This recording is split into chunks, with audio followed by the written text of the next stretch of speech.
If you just want one way to mix up your practice to like have some fun or have some play, paint on something that you normally don't paint on. Also experiment with tools.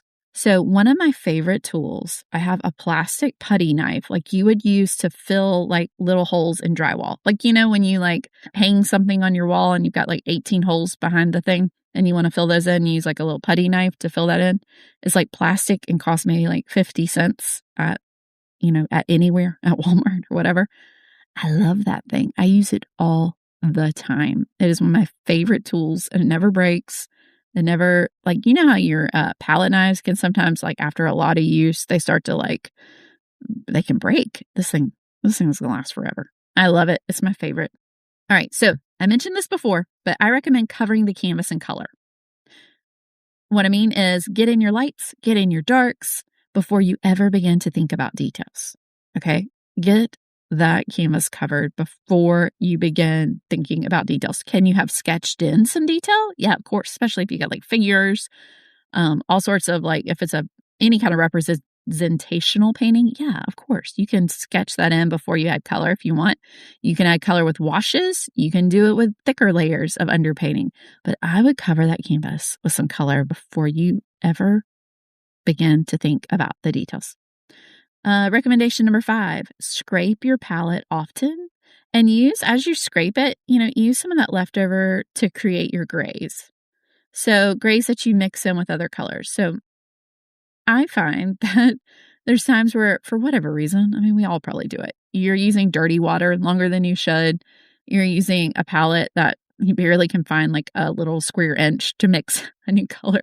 And you're like, okay, I should stop, scrape this bad boy, and then begin like with lots of fresh area. Now, I keep my paints, I lay them out the same way. And I hope you do too. So do that. Scrape your palette often and use the leftover paint to make sprays. Number 6, have multiple water containers. That helps solve that problem of not wanting to like get up and go get fresh water if you're using acrylics. Have lots of water containers. It's so easy. Large ones, I have one with texture at the bottom, which is really good for clean brushes. I also always recommend that you wipe your brush on paper towels. Forgive me if this seems so elementary, but it's something I didn't always do. Wipe your brush on paper towels before you put it in the water so you get most of that excess paint off before you put it in the water. Then have a large array of brushes. They don't have to be expensive. Especially, you know, if you're like, I'm on a budget, I can't have a million brushes. Get some cheap ones and add in a few good ones and test out. Like, you don't have to buy 18 good ones to see if you like it, because what if you don't love them? You know, try in a new brush here or there, but have a lot. Have a lot. Experiment with mixing your mark size, and that can happen with different size brushes. I love a bright brush. That's what I use mostly. You know, a square, bright. Those are my favorite. I like them in all sizes because you can use the edge to make a skinny line, and you know, obviously you can use it more flat to make it a thicker brush stroke. You also can kind of scrub into your canvas. I use just house paint brushes.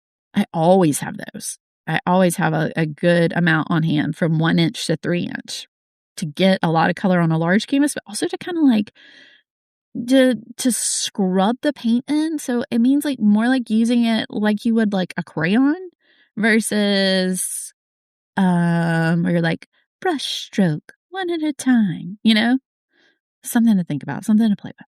Have tons of paper towels. That's tip number 8. Have a large palette that you can cover.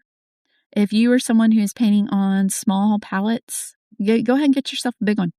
I have I don't know, I think it's like an 18-inch by 12-inch palette. If it was bigger, I wouldn't be mad about it. Get you a nice, good big one. Lay out your paints the same way each day and your palette in the same locations so that, like driving a car, you naturally know where to reach something.